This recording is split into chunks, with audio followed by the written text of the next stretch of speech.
हमने कॉलम्स ला पढ़ा, राइट। तो उससे जी। वेरी नेक्स्ट पेज पर हमें एग्जांपल नजर आती है विच इज 11.1। जी, तो मुझे बताओ यहाँ पे फाइंड आउट क्या करना है। जो Q2 पे इलेक्ट्रोस्टैटिक फोर्स है उसका मैग्नीट्यूड और डायरेक्शन। सही है, इलेक्ट्रोस्टैटिक फोर्स इन दोनों चार्जेस की वजह से, Q1 की वजह से भी और जी।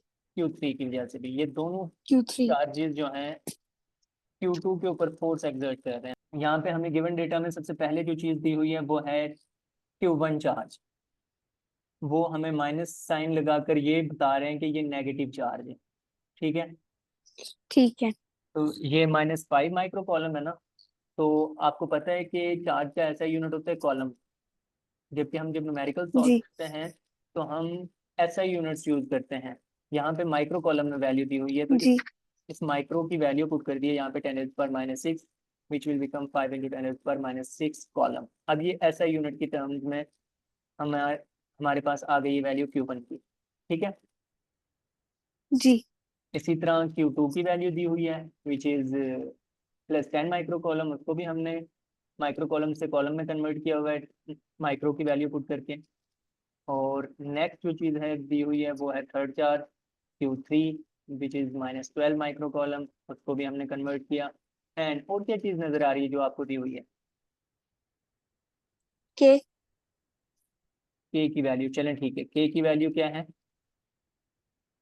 9 × 9 × 10⁻⁹। न्यूटन मीटर स्क्वायर पर कॉलम स्क्वायर। अब जरा डायग्राम जी। देखो और क्या चीज़ नज़र आ रही है आपको। Q1 और Q2 के दरमियान डिस्टेंस और Q2 और Q3 के दरमियान डिस्टेंस। शाबाश, वो है distance between charge Q1 and Q2। Q1 और Q2 के दरमियान के डिस्टेंस को हमने R12 कहा, जो कि 6 सेंटीमीटर है। इसको भी हमने मीटर में कन्वर्ट किया। क्यों मीटर में कन्वर्ट क्यों किया? क्या ताकि ऐसा यूनिट में हो। हाँ जी, लेंथ यानी डिस्टेंस का ऐसा यूनिट मीटर है, तो हम न्यूमेरिकल सॉल्व करते वक्त ऐसा यूनिट्स यूज करते हैं ताकि हमारे मीटर। भी ऐसा यूनिट्स जी। आ सके। नेक्स्ट जो चीज़ दी हुई है वो है Q2 और Q3 के दरमियान में डिस्टेंस 4 सेंटीमीटर, उसको भी हमने मीटर्स में कन्वर्ट किया और वो निकला 4 × 10⁻⁻2 मीटर, ठीक है। तो अब जी। जो चीज़ हमें मालूम करनी वो क्या है, वो है magnitude of net electrostatic force on charge Q2, F net. The direction of electrostatic force वो भी फाइंड आउट करना है, ठीक है। तो पहले आप जी। एक चीज़ जरा गौर से देखें कि जो Q1 है Q2 के ऊपर अट्रैक्शन की फोर्स लगा रहा है। उस अट्रैक्शन की फोर्स को हम नाम दे देते हैं F12 का। वो फोर्स जो Q1 ने Q2 के ऊपर लगाई, सही है। जी। ओके, इसी तरह Q2 के ऊपर Q3 भी एक फोर्स लगा रहा है अट्रैक्शन की, और वो फोर्स जो होगी उस फोर्स को हम नाम दे देते हैं F2 to three. To three का नाम दे देते हैं, या 3 2 का नाम देते हैं, क्योंकि 3 ने 2 के ऊपर जो फोर्स एक्सर्ट की, या 2 3 कहते हैं, जो मर्जी कहते हैं, ठीक है। तो अब आप देख ही सकती हैं कि जी। F12 और F3 2 Q2 के ऊपर लग रही हैं, दोनों अट्रैक्शन की फोर्सेज हैं, तो दोनों ऑपोजिट डायरेक्शन में है ना। जी। तो बिल्कुल वैसा ही है जैसा अगर मैं यहाँ पर एक बॉक्स ले लूँ, उस बॉक्स के ऊपर दो फोर्सेस लगाएं लोग रॉक की मदद से, एक रस्सी की मदद से अपोजिट डायरेक्शन में। तो अगर यहाँ पे 10 न्यूटन की फोर्स लगे और यहाँ पे 5 न्यूटन की फोर्स लगे, तो आप बता सकती हैं कि इस बॉक्स के ऊपर लगने वाली जो नेट फोर्स होगी वो 10 न्यूटन -5 न्यूटन की। प्लस। अच्छा। माइनस क्यों हुई? क्योंकि अपोजिट डायरेक्शन में है ना। अच्छा। अच्छा जी। हाँ, ये बात असल में समझाना चाह रहा हूँ, तो ये 5 न्यूटन हो जाएगा। तो हमने इसी ठीक है। तरह इस Q2 के ऊपर लगने वाली जो नेट फोर्स है ना, एफ नेट, वो फाइंड आउट करनी है। अब वो फोर्स कैसे फाइंड आउट होगी? हम जब एफ पहले फाइंड आउट कर लेंगे F12 को, फिर फाइंड आउट कर लेंगे Fc2 को देखेंगे कौन सी फोर्स ज्यादा है, उस ज्यादा फोर्स में से कम फोर्स को माइनस कर देंगे, which will bring out the net force exerted on Q2 by these two charges. ठीक है ओके, जी। तो अब हमने ये एफ नेट जो फाइंड आउट करनी है वो असल में इस चीज के इक्वल रहने वाली है, F32 माइनस F12। सही है, तो पहले हमें 32 जी को फाइंड आउट करना है, ये या पहले 12 को फाइंड आउट कर लें, इन दो को पहले फाइंड आउट करना है। ठीक है, ठीक है जी। तो नेक्स्ट चलते हैं हम, हमारा सोल्यूशन। सोल्यूशन में आपने देखा हमें दो चार्जेस दिए हुए थे Q1 और Q2, और जो सॉरी Q1 Q3 जो Q2 के ऊपर फोर्स एक्सर्ट कर रहे थे। तो हमें एक ही फार्मूला दिया हुआ है कॉलम लॉ का, जो कि है F इज इक्वल टू के Q1 Q2 divided bye R का स्क्वायर। ऐसे ही होता है ना। जी तो अगर हमने पहले फाइंड आउट करनी है Q12 के दरमियान में फोर्स, तो हमने के Q1 Q2 over R square ये वाला फार्मूला यूज करना है। यहाँ पे R जो होगा वो 1 2 हो जाएगा, कि वन पहले चार्ज और दूसरे चार्ज के दरमियान में जो डिस्टेंस था। ठीक है, जी तो इसमें वैल्यूज पुट कर देते हैं। के की वैल्यू आपको पता है 9 × 10⁻⁹ यूनिट्स भी हैं इसके। Q1 की वैल्यू कितनी है, 5 × 10⁻⁻⁶। जी। और Q2 की वैल्यू कितनी है, 10 × 10⁻⁻⁶। 10 × 10⁻⁻⁶, एंड डिवाइडेड बाय R की वैल्यू क्या है, R12 की वैल्यू 6 × 10⁻⁻²मीटर।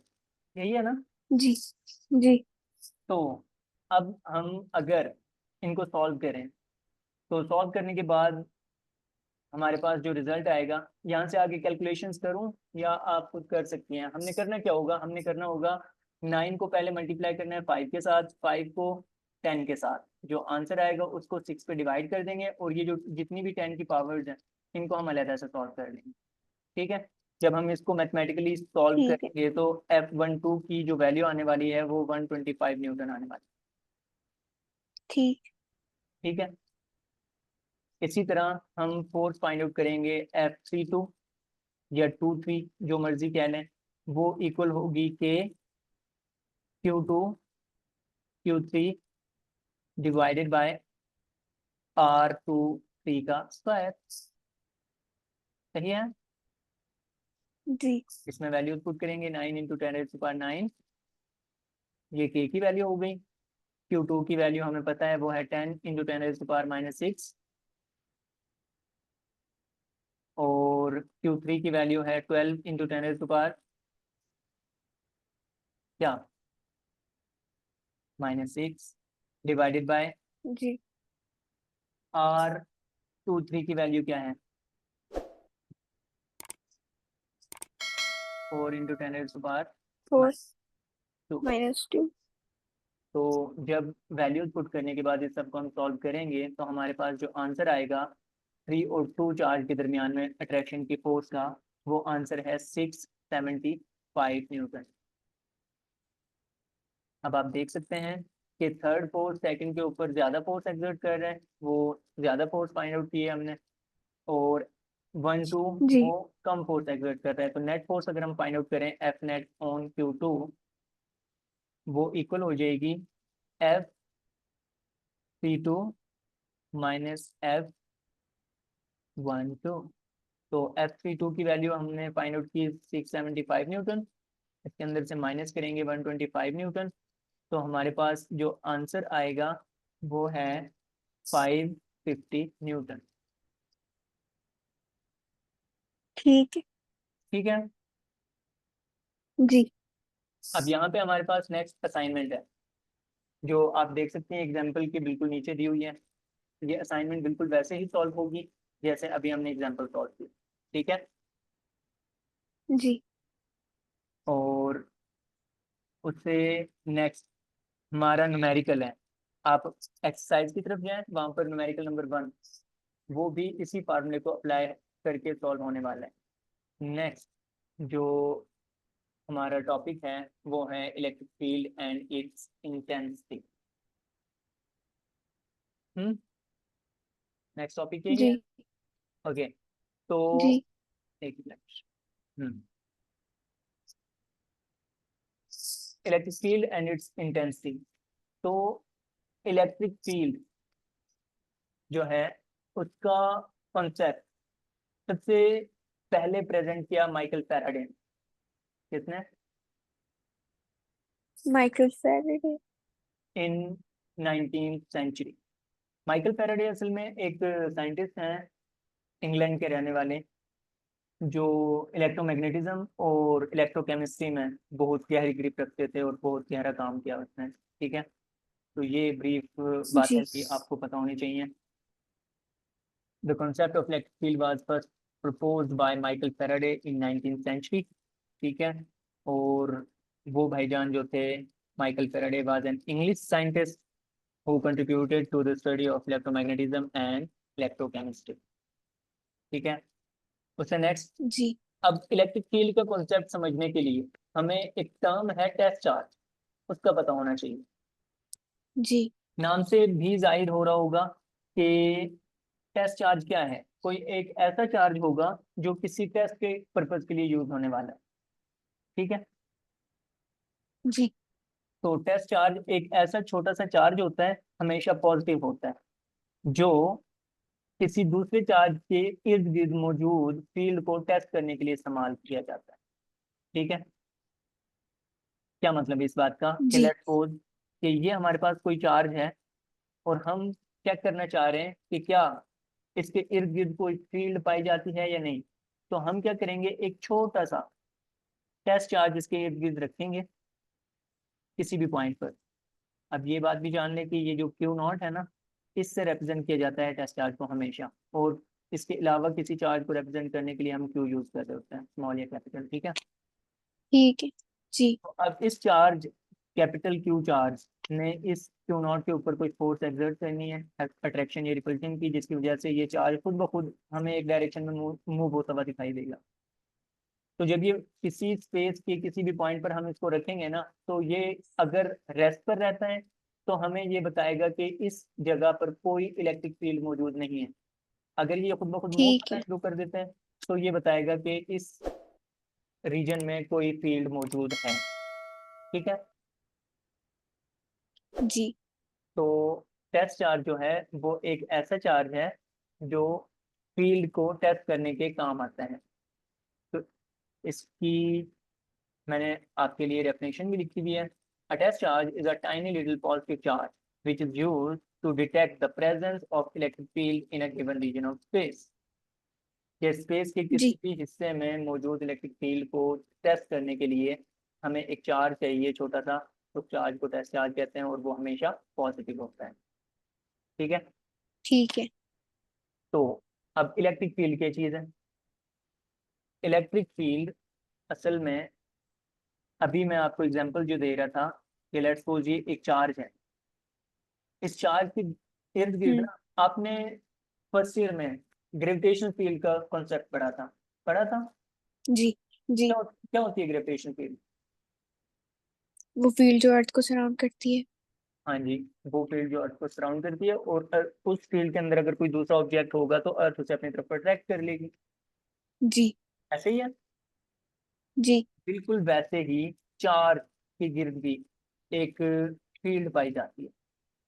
उस फील्ड के अंदर किसी भी पॉइंट पर हम अगर टेस्ट चार्ज रखते हैं क्यू नॉट, तो ये चार्ज उस बेचारे टेस्ट चार्ज के ऊपर कोई फोर्स एक्सर्ट करना शुरू कर देता है खुद ब खुद। ठीक है, ठीक है। तो इस चार्ज के गिर्द पाई जाने वाली इस फील्ड को इलेक्ट्रिक फील्ड कहते हैं। अब इसको अगर हम डिफाइन करें तो कुछ इस तरह से डिफाइन कर सकते हैं। The region around charge in which it exerts a force on a test charge is called electric field. ठीक है, अब वो जो ठीक फोर्स है वो अट्रैक्शन की भी हो सकती है, रिपल्शन की भी हो सकती है। सही है ना? जी। ओके, तो नेक्स्ट हमारे पास डायरेक्शन ऑफ इलेक्ट्रिक फील्ड का कॉन्सेप्ट होना चाहिए।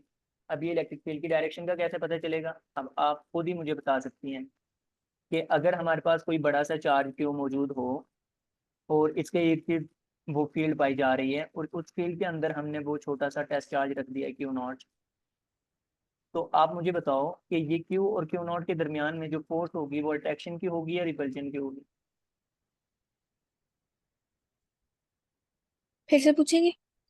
जी, इस क्यू और क्यू नॉट के दरमियान में फोर्स कौन सी होगी, अट्रैक्शन की या रिपल्शन की? चार्ज पर डिपेंड करता है। ये दो चार्जेस बनाए ना हमने, पॉजिटिव क्यू और क्यू नॉट भी पॉजिटिव। तो रिपेल। तो रिपेल, आपको ये पता होना चाहिए ना कि लाइक चार्जेस रिपेल करते हैं। जी जी। तो रिपल्जन की फोर्स की वजह से ये टेस्ट चार्ज खुद ब खुद एक डायरेक्शन में मूव करना शुरू कर देगा, जो डायरेक्शन असल में इस बड़े चार्ज क्यू से दूर जाती हुई नजर आएगी, है ना? जी। तो इससे पता चला कि हमारी जो पॉजिटिव चार्ज की वजह से फील्ड होती है वो आउटवर्ड डायरेक्शन में होती है ना? जी। बट इफ ये जो चार्ज है क्यू, ये चार्ज पॉजिटिव ना हो, नेगेटिव हो, हम्म, तो इस फोर्स पर क्या असर पड़ेगा? इन चार्जेस के दरमियान में फोर्स पर क्या असर पड़ेगा? वो फोर्स अट्रैक्शन की फोर्स अट्रैक्ट होगी। करेंगे। जी। तो ये बेचारा टेस्ट चार्ज खुद ब खुद इस बड़े चार्ज की तरफ मूव करना शुरू कर देगा। तो इस बात से हमें पता चल रहा है कि हमारी जो इलेक्ट्रिक फील्ड की डायरेक्शन नेगेटिव चार्ज की वजह से होती है वो इनवर्ट होती है ना? जी। ओके, तो यहाँ से क्या कंक्लूजन निकला? कंक्लूजन ये निकला कि electric field due to positive charge is directed outward. सही है? जी।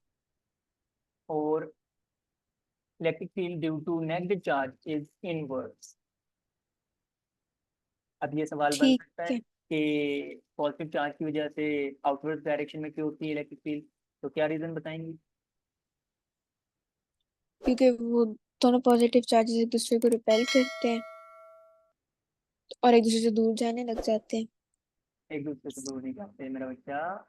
आप ये बताएंगी कि टेस्ट चार्ज जो होता है वो हमेशा पॉजिटिव होता है, और पॉजिटिव चार्ज की जब सराउंडिंग्स में हम उस टेस्ट चार्ज को रखते हैं तो वो उसकी वजह से रिपेल होकर दूर जाता है, जिससे हमें पता चलता है कि पॉजिटिव चार्ज की वजह से, किसी भी पॉजिटिव चार्ज की वजह से जो इलेक्ट्रिक फील्ड होती है वो आउटवर्ड डायरेक्शन में होती है। ठीक है। जी, और इनवर्स डायरेक्शन में नेगेटिव की वजह से क्यों होती है? वो भी इसी वजह से, क्योंकि negative charge positive test charge को अट्रैक्ट करता है और अपनी तरफ खींचता है। तो इनवर्स डायरेक्शन में जो इलेक्ट्रिक फील्ड की डायरेक्शन है वो इस वजह से। ठीक। उससे नेक्स्ट, इलेक्ट्रिक फील्ड इंटेंसिटी। अब आप ही मुझे जवाब देंगी कि ये एक हमने बड़ा सा चार्ज क्यों लिया जिसके इर्द गिर्द वो फील्ड पाई जा रही है, तो ये हमारा चार्ज क्यों, इसके इर्द गिर्द वो इलेक्ट्रिक फील्ड पाई जा रही है। अब इस फील्ड में मैं काफी सारे पॉइंट्स ले रहा हूँ, एक पॉइंट है पॉइंट 1, दूसरा पॉइंट है पॉइंट 2, तीसरा पॉइंट है पॉइंट 3, और इन तीनों पॉइंट्स पर मैं वो छोटा सा टेस्ट चार्ज रख देता हूँ क्यू नॉट।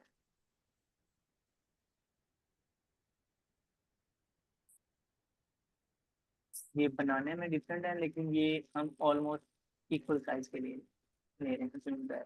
तो अब आप मुझे बताओ ठीक। कि ये चार्ज क्यू इन तीनों चार्जेस में से सबसे ज्यादा फोर्स किस पर एक्सर्ट करे?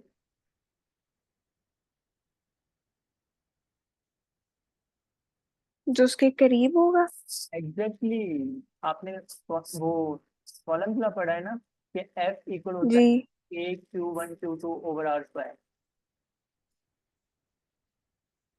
इसका मतलब है जिसके लिए डिस्टेंस कम होगा उसके लिए फोर्स ज्यादा होगी। आपने देखा था कि फोर्स और आर स्क्वायर एक दूसरे के इनवर्सली प्रोपोर्शनल थे।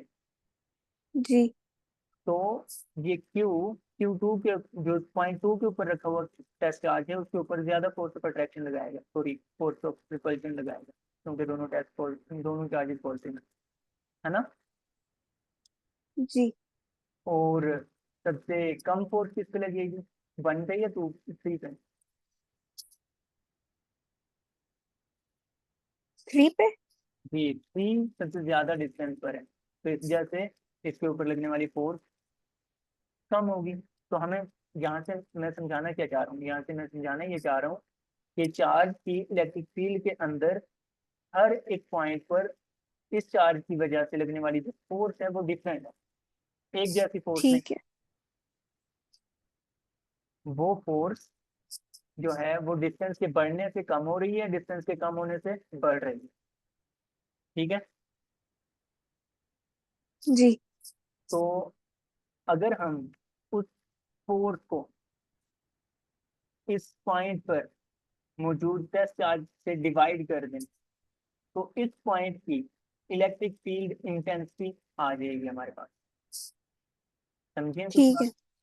कि अगर हमारे पास इस पॉइंट 1 पर रखे हुए टेस्ट चार्ज के ऊपर लगने वाली फोर्स है F1, तो हम अगर F1 को डिवाइड कर दें Q0 पर, तो हमारे पास इस पॉइंट की एक नई टर्म सामने आएगी। उस नई टर्म को कहते हैं इलेक्ट्रिक फील्ड इंटेंसिटी, और उसको रिप्रेजेंट करते हैं कैपिटल ई से, ठीक है। जी। तो इलेक्ट्रिक फील्ड इंटेंसिटी असल में एक वेक्टर क्वांटिटी है जो चार्ज के गिर्द इलेक्ट्रिक फील्ड की स्ट्रेंथ को और डायरेक्शन को बताती है, स्ट्रेंथ को ठीक है। और और डायरेक्शन को। डायरेक्शन को बताती है।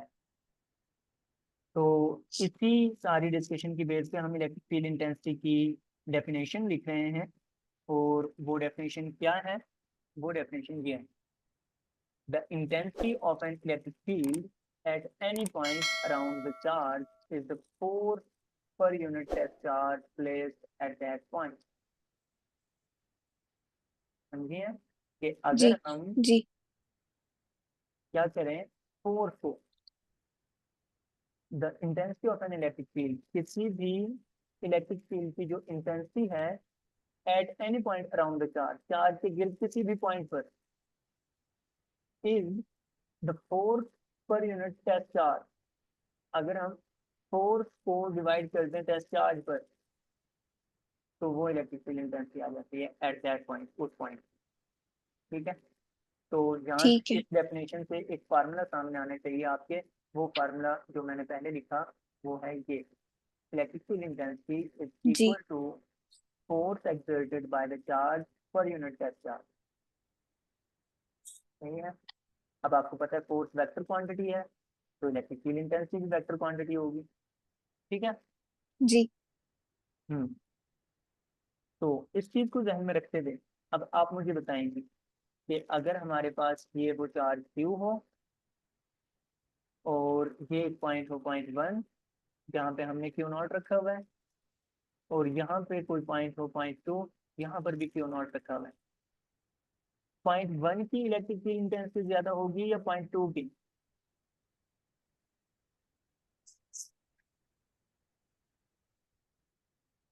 .1।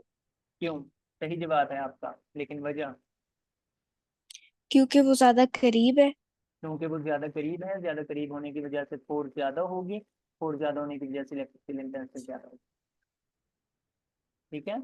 ठीक। जी। Good good good. तो हमें पता चला कि चार्ज के नजदीक इलेक्ट्रिक फील्ड इंटेंसिटी ज्यादा होती है, चार्ज से दूर इलेक्ट्रिक फील्ड इंटेंसिटी कम होती है। तो इस चीज को हम मैथमेटिकली भी प्रूव करेंगे अभी। उससे पहले इस फार्मूले को देखो, जिस फार्मूले को मैं इक्वेशन नंबर 1 का नाम दे रहा हूँ। तो जी। इस फार्मूले से आप इलेक्ट्रिक फील्ड इंटेंसिटी का यूनिट निकाल सकती हैं। फोर्स का यूनिट क्या होता है, न्यूटन। चार्ज का चार्ज यूनिट। का कूलम, न्यूटन पर कूलम। शाबाश, that's what I expect from you. Electric field intensity का यूनिट है न्यूटन पर कॉलम। लेटर ऑन हम नेक्स्ट एक टॉपिक पढ़ने वाले हैं, पोटेंशियल ग्रेडियंट वाला, उसमें हमें पता चलेगा कि इलेक्ट्रिक फील्ड इंटेंसिटी का जो यूनिट है वो ये भी होता है, वोल्ट पर मीटर, वोल्ट। अच्छा। ठीक है। वोल्ट पर मीटर भी जी इलेक्ट्रिक फील्ड इंटेंसिटी का यूनिट होगा। ये बाद में हम प्रूव भी करेंगे कि न्यूटन पर कॉलम वोल्ट पर मीटर के इक्वल होता है या नहीं होता। ये एक छोटा सा शॉर्ट क्वेश्चन भी बनता है और पूछा जाता है पेपर्स में कि प्रूव दैट न्यूटन पर column is equal two volt पर मीटर। तो फिर हमने ये प्रूव करना होता है। सही है। ठीक। ओके, तो इस इक्वेशन को मजीद थोड़ा बेहतर बनाते हैं। कैसे बेहतर बनाएंगे? यहाँ पर ये जो फोर्स है, ये फोर्स असल में क्यू और क्यू नॉट के दरमियान की फोर्स है ना। जी तो क्यू नॉट और क्यू के दरमियान की फोर्स को हम कॉलम ला का फार्मूला अप्लाई करके फाइंड आउट कर सकते हैं, है ना।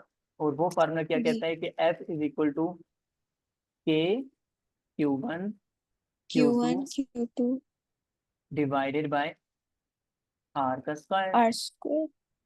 जबकि यहाँ पर Q1 हमारे पास Q के इक्वल है ना।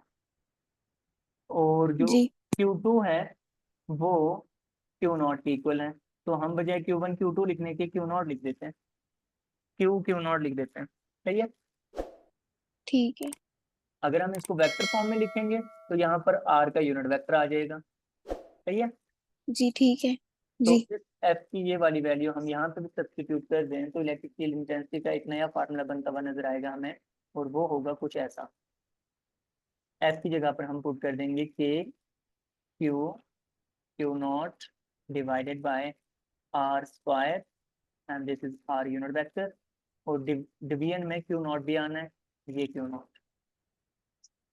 ठीक है। जी तो ये वाला क्यू नॉट इससे कैंसिल हो सकता है। तो बाकी हमारे लिए जो इलेक्ट्रिक फील्ड इंटेंसिटी का फार्मूला बन रहा है सादा सा, वो है के q over r square R square. R unit vector. ठीक है। तो इलेक्ट्रिक फील्ड इंटेंसिटी का फार्मूला जो फर्निश्ड फार्मूला वो ये है q r square r unit vector. तो इस फार्मूले से हमें एक और बात जो हम पहले कर रहे थे वो साबित हो रही है कि electric field intensity r square के डायरेक्टली प्रोपोर्शनल आ रही है कि inversely proportional. Inversely. Part inversely proportional आ रही है। तो इसका मतलब ये है कि डिस्टेंस अगर बढ़ेगा तो इलेक्ट्रिक फील्ड इंटेंसिटी कम होगी। हम्म। जी तो अभी हम इस वाली डिस्कशन में यही तो बात प्रूव कर रहे थे कि इस चार्ज से जो पॉइंट ज्यादा नजदीक है वहां पर फोर्स ज्यादा है डिस्टेंस कम होने की वजह से। और जो पॉइंट चार्ज क्यू से ज्यादा दूर है उस पॉइंट पर इलेक्ट्रिक फील्ड इंटेंसिटी की वैल्यू कम है क्योंकि डिस्टेंस ज्यादा है। तो ये इनवर्सली रिलेटेड हुए। जी। ओके, तो यहाँ पर हमारे इलेक्ट्रिक फील्ड इंटेंसिटी का टॉपिक कंप्लीट हो जाता है। नेक्स्ट हमारे पास है फील्ड ये एग्जांपल इलेक्ट्रिक फील्ड इंटेंसिटी से रिलेटेड। तो ये एग्जांपल आपने खुद सॉल्व करनी है, सिंपल सी